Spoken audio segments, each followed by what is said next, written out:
생각을 색다르게 생색내기. 오늘 생색내기 주제는 트렌드입니다.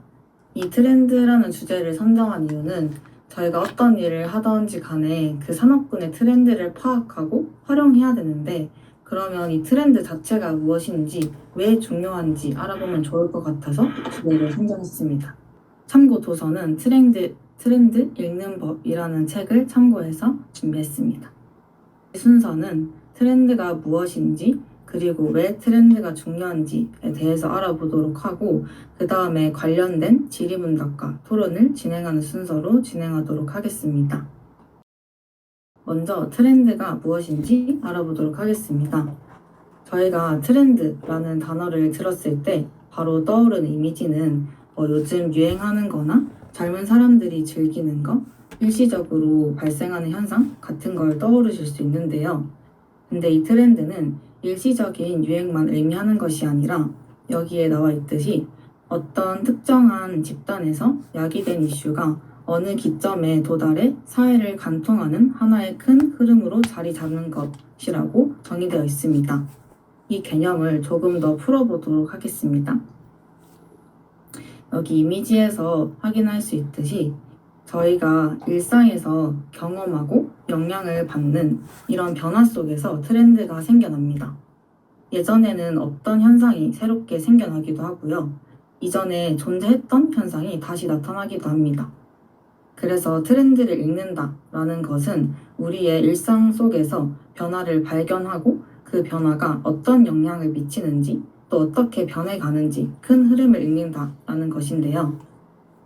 그래서 트렌드가 저희가 일반적으로 알고 있었던 그런 소소한 유행부터 거대한 사회의 변화까지 포함하는 개념이다라는 걸 먼저 이해하시면 될 것 같습니다. 그러면 트렌드는 어떤 조건을 갖춰야 생겨나는지 살펴보도록 하겠습니다. 이 트렌드를 구성한 핵심 요소는 크게 두 가지로 동조 집단과 지속 시간인데요. 어떤 현상이 발생하면 그 현상에 동조하는 어느 정도의 규모가 있는 집단이 있어야 됩니다.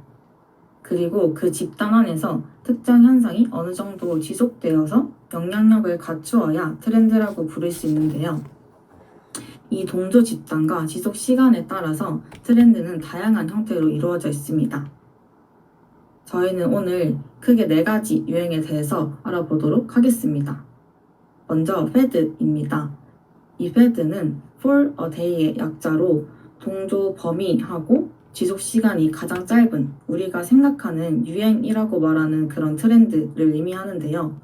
쉽게 얘기하자면 그 유행에 관심 있는 일반적인 대중이 동조하는 트렌드라고 이해하시면 됩니다.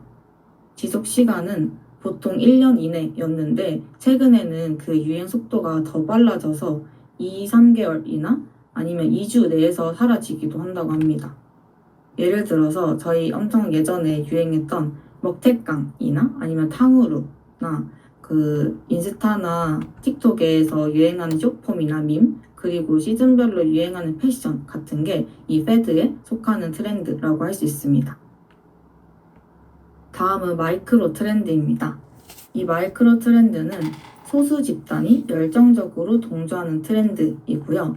패드보다는 동조 집단 범위가 작지만 사람들이 좀 더 열정적으로 참여하고 즐기는 구성원들로 구성되어 있어서 기간은 1년에서 3년 내외로 지속되고요. 요즘 이제 개인화가 더 진행되고 취향이 확고해지고 라이프 스타일이 변화해서서 이 마이크로 트렌드의 중요성이 점점 더 높아지고 있다고 합니다. 예를 들어서 갓생 살기나 습관 만들기, 운동 루틴 공유하기 같은 게 마이크로 트렌드 중 하나라고 할 수 있습니다. 다음은 메이저 트렌드입니다. 이 메이저 트렌드는 대다수 사람이 공감하고 누리는, 그래서 3년에서 5년 정도 유지되는 대중적인 트렌드이고요. 이 메이저 트렌드는 마이크로 트렌드에서 확장되어서 발전하는 경우도 있습니다. 이 마이크로 아까 말씀드린 갓생 트렌드가 점점 더 발전돼가지고 메이저 트렌드가 된 경우 중 하나고요. 뉴트로 트렌드 같은 경우도 메이저 트렌드 중 하나입니다. 그리고 마지막으로 메가 트렌드입니다. 이 메가 트렌드는 전 세계적으로 광범위한 사람들이 동조하고 10년 이상 지속되면서 사회 전반의 구조나 인식을 바꾸는 흐름인데요. 이 메가 트렌드의 예시는 SNS가 있습니다. 인스타그램 같은 SNS 플랫폼이 생겨나면서 이 전 세계 사람들의 커뮤니케이션 방식이나 라이프 스타일이 변했기도 하고, 그리고 저희가 이제 광고나 마케팅 방식도 그거를 반영해서 많이 달라졌죠. 그래서 SNS도 그중 하나이고, 이제는 AI도 이 메가 트렌드 중 하나입니다. AI가 전 세계 사람들의 삶의 방식을 바꾸고 있어서 메가 트렌드 중 하나라고 볼 수 있습니다. 지금까지 트렌드가 무엇인지, 트렌드 유형에 대해서 알아보았고, 그럼 이 트렌드가 왜 중요한지에 대해서 알아보도록 하겠습니다. 이 트렌드가 중요한 관점은 크게 비즈니스와 개인 관점으로 나눠봤는데요. 먼저 비즈니스 관점에서 트렌드가 중요한 이유는 이 트렌드가 소비자 행동을 이해하는 핵심 요소이기 때문입니다. 트렌드를 잘 알면은 이제 변화에 빠르게 대응할 수 있고, 그리고 미래의 불확실성을 줄일 수 있어서 전략을 수립하는 과정에서 매우 중요한 요소로 작용되고 있기 때문에 비즈니스 관점에서 트렌드가 중요한 이유이고요. 그리고 개인 관점에서 트렌드는 이제는 트렌드를 잘 읽고 이끄는 것이 하나의 능력으로 인정받는 시대이고, 트렌드를 아는 것을 넘어서 나한테 필요한 트렌드를 찾는 것도 중요한 역량이 되고 있다고 합니다. 이거는 제 개인 의견인데, 이제는 트렌드가 다양하니까 그런 다양한 트렌드를 통해서 자기 자신을 알아갈 수도 있다고 생각해서 점점 더 중요한 요소가 되고 있는 것 같습니다. 그럼 이제 지금까지 트렌드에 대한 정의하고 필요성에 대해서 알아보았고, 이제 오늘 발표와 연관된 질의문답과 토론을 진행해 보도록 하겠습니다. 먼저 질의문답입니다. 첫 번째 질문입니다. 최근 여러분이 트렌드를 잘 반영했다고 느낀 브랜드나 서비스에 대해서 소개 부탁드립니다. 먼저 블루님 의견 들어보도록 하겠습니다. 네, 제가 트렌드를 잘 반영했다고 느낀 서비스는 달리기 어플 중 런데이라는 어플입니다. 최근 MZ2030 세대에 달리기 열풍이 불어 러닝 크루도 많아지고 마라톤 참여자도 증가하고 있다고 합니다.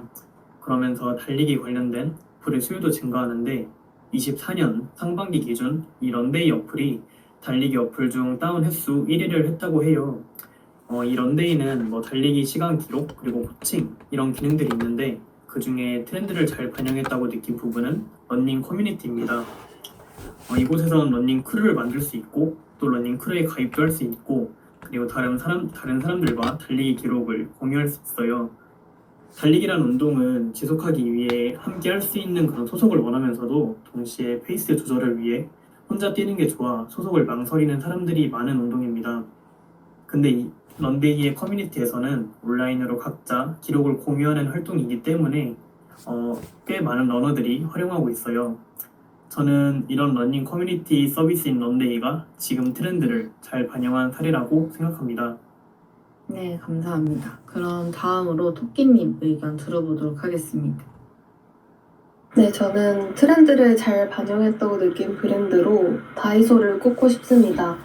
다이소는 계절이나 기념일별로 기획된 상품이나 MZ세대 감성의 소품들을 빠르게 반영해 매장에 진열합니다. 이러한 변화는 소비자에게 구경만 해도 재밌는 공간이라는 경험을 제공하며 트렌드에 민감하게 반응하는 브랜드라는 인식을 만들어내기 때문에 저는 다이소를 선정했습니다. 네, 감사합니다. 그럼 마지막으로 심스님 의견 들어보도록 하겠습니다. 네, 저는 헬시 플레저 트렌드에 적합하게 만들어진 브랜드가 하나 생각나는데요. 그 롯데 칠성 음료에서 발매한 세로라는 소주입니다.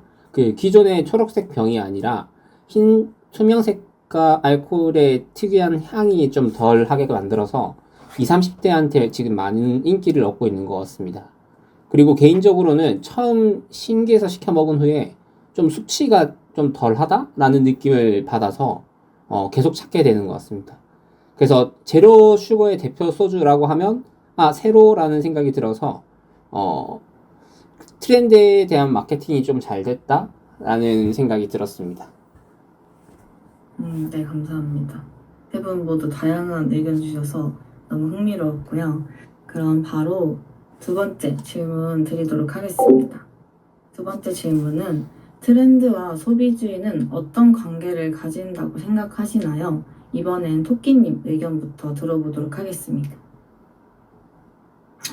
네, 저는 트렌드는 소비주의를 위한 촉진하는 도구라고 생각했습니다. 사람은 본능적으로 사회적 소속감을 원하고 유행을 따름으로써 집단에 동화되고자 하는 심리를 가지고 있습니다. 기업과 미디어는 이러한 심리를 활용해서 트렌드를 형성하고 그 트렌드를 따르도록 유도하며 소비를 자극합니다. 결국 트렌드는 단순한 유행을 넘어 소비주의를 강화하는 구조적인 장치라고 볼 수 있습니다. 네, 감사합니다. 그럼 다음 심슨님 의견 들어보도록 하겠습니다. 네. 트렌드는 그 소비자에게 신제품을 사용해야 할 명분을 주는 어쩌면 소비의 정당화를 만드는 수단이라는 생각이 듭니다. 그래서 일반 소비자의 경우는 새로운 제품이나 서비스를 선뜻 먼저 사용하기에는 심리적 부담감을 가지고 있어서 이러한 부분을 해소시켜주는 수단이라는 생각이 들었습니다. 그래서 개인적으로는 트렌드는 소비주의에 있어 정당화시킬 수 있는 수단, 이렇게 정의를 내리고 싶었습니다. 그럼 마지막으로 블루님 의견 들어보도록 하겠습니다. 네, 저는 트렌드는 그 소비주의를 강하게 만드는 각성제 같은 그런 요소라고 생각합니다. 사람이 삶을 살아가기 위한 필수적인 소비는 소비주의와는 연관이 없는 그런 부분이라고 생각합니다. 하지만 그 외에 예쁜 물건, 유행하는 디저트, 그리고 인기 있는 옷, 이런 부분에 대한 소비는 결국 사람이 소비하고자 하는 욕구에서 나오는 소비라고 할 수 있는데, 만약 이 트렌드라는 요소가 없다면 사람들의 그런 소비 욕구는 발현될 확률이 적을 거라고 생각합니다. 즉, 이 트렌드를 경험하고 경험을 보여주기 위한 욕구들이 결국 소비로 이어지는 것이기 때문에 트렌드는 소비주의의 각성제 같은 요소라고 생각합니다. 네, 감사합니다. 지금까지 세 분 모두 흥미로운 얘기 나눠주셔서 감사하고요. 각자 브랜드 사례도 흥미로웠고, 그리고 트렌드하고 소비주의 관계에 대해서도 관점에 따라서 다르게 해석해 주셔서 재밌었던 것 같습니다. 그러면 이제 본격적으로 토론으로 넘어가 보도록 하겠습니다. 지금 이야기된 부분들을 바탕으로 조금 더 선명하게 입장을 나눠볼 수 있는 두 가지 주제를 준비했습니다. 그럼 첫 번째 주제부터 바로 시작해 보도록 하겠습니다. 첫 번째 주제입니다. 소비는 나의 의지일까요? 아니면 사회가 만든 기획된 욕망일까요? 먼저 심슨님 의견부터 들어보도록 하겠습니다. 네, 저는 소비는 나의 의지라고 생각합니다. 소비는 생존과 일상의 필수적인 활동이고 그 안에서 자연스럽게 나의 상황 그리고 가치, 필요에 따른 판단이 들어가게 됩니다. 예를 든다면 어떤 물건을 사야 할지 필요 이상으로 소비를 하지 않을지는 내가 선택하고 조절할 수 있는 부분이라고 생각합니다. 그래서 저는 소비를 기획된 욕망이라 보기보다는 개인의 의지에 기반한 행위라고 생각을 합니다. 네, 다음으로 토끼님 의견 들어보도록 하겠습니다. 네, 저는 소비는 기획된 욕망에 더 가깝다고 생각합니다. 우리는 종종 이건 내가 원한 거야 라고 믿지만 사실은 광고, SNS, 브랜드 이미지 같은 자극에 무의식적으로 반응하는 경우가 많습니다. 브랜드는 사람들의 욕망과 심리를 정교하게 분석해서 갖고 싶게 만들고 우리가 마치 자발적으로 선택한 것처럼 착각하게 만듭니다. 그래서 저는 소비는 나의 선택처럼 보이지만 실은 사회와 기업이 설계한 흐름 안에서 이루어지는 행동이라고 생각합니다. 네, 그럼 마지막으로 블루님 의견 들어보도록 하겠습니다. 네, 저는 기획된 욕망이라는 요소를 부정하진 않습니다. 하지만 결정은 결국 나의 의지라고 생각합니다. 예를 들어 꼭 필요한 건 아니지만 내가 삶을 더 편하게 만들고 싶거나 나를 표현하고 싶어서 그럴 때 소비하는 경우가 있습니다. 하지만 그건 내가 스스로 인식하고 수용한 그런 선택이기 때문에 사회가 자극을 주더라도 그것을 받아들일지 말지는 내 스스로가 판단한다고 생각합니다. 네, 감사합니다. 그럼 이제 서로 주장에 대해서 간단한 반론 들어보도록 하겠습니다.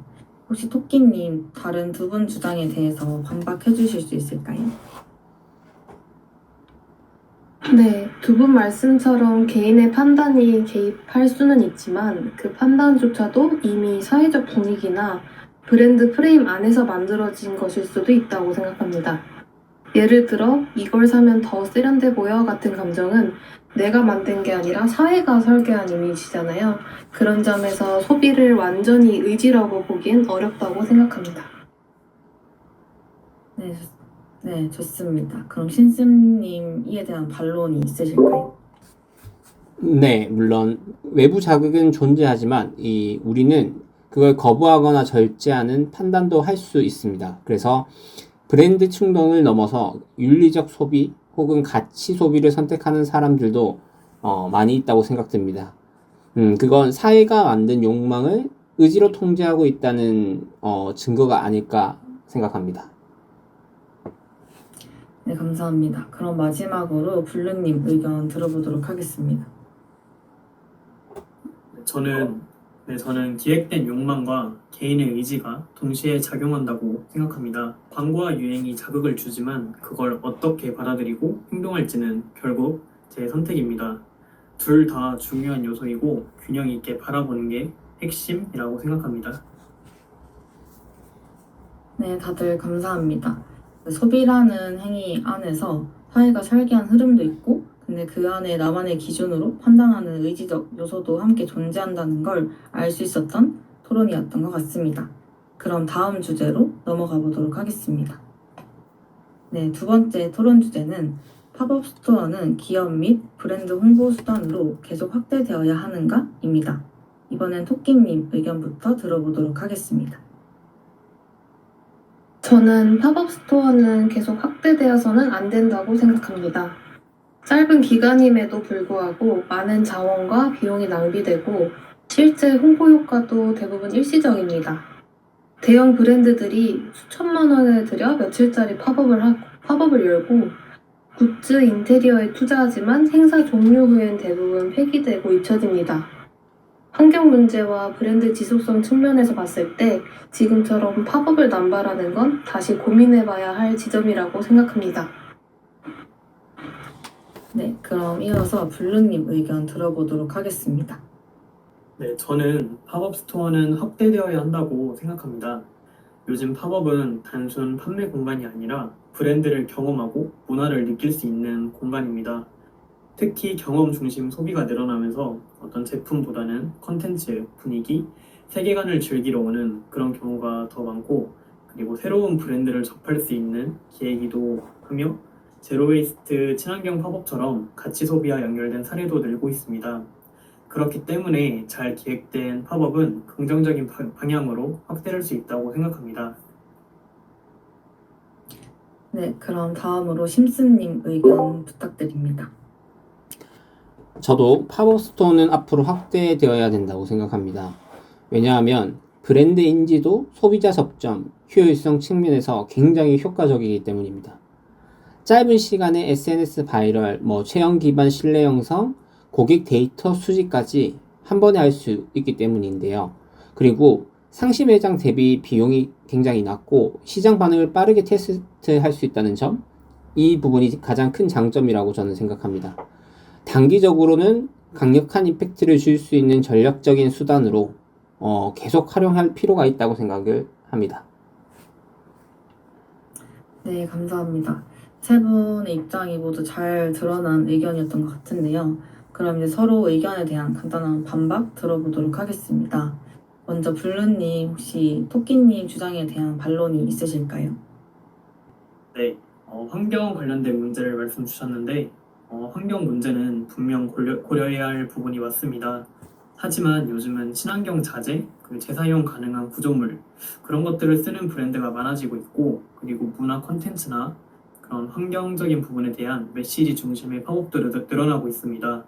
그래서 기획과 방향에 따라 충분히 긍정적인 모델로 발전할 수 있다고 저는 그렇게 생각합니다. 네, 그럼 심스님도 이 의견에 보태서 반박 부탁드리겠습니다. 네. 이렇게 모든 팝업이 과잉 소비를 유도한다고 보긴 어려운 것 같고, 오히려 짧은 기간에 효율적으로 테스트하고 고객 반응을 빠르게 반영할 수 있는 유연한 마케팅 도구라고 생각합니다. 그래서 환경 문제도 운영 방식 개선으로 충분히 보완 가능하다고 저는 생각됩니다. 네, 그럼 마지막으로 토끼님 혹시 이 두 분 의견에 대해서 반박해 주실 수 있을까요? 네, 좋은 기획 의도는 인정하지만 현실에서는 여전히 굿즈 판매, 포토존 위주의 소비 자극이 많은 게 사실입니다. 짧은 홍보 효과, 폐기물 문제는 아직 해결되지 않았고 지금처럼 계속 확대된다면 환경과 브랜드 진정성 모두에 해가 될 수 있다고 생각합니다. 네, 감사합니다. 이번 주제는 팝업 스토어가 단순한 마케팅이 아니라 소비 문화랑 사회적 메시지, 환경적 책임과도 연결되어 있다는 걸 알 수 있었던 것 같고요. 다들 적극적으로 토론에 참여해 주셔서 감사합니다. 네, 오늘 생생내기는 트렌드에 대해서 알아보았고 이후에 질의문답과 토론을 통해서 트렌드에 관련된 세 분의 다양한 의견을 들어보았습니다. 서로 다른 기준하고 시선을 공유하면서 더 다양한 관점들을 경험할 수 있어서 좋은 시간이었던 것 같습니다. 오늘도 함께 해주셔서 감사드리고 다음 시간에도 기대하도록 하겠습니다. 수고 많으셨습니다.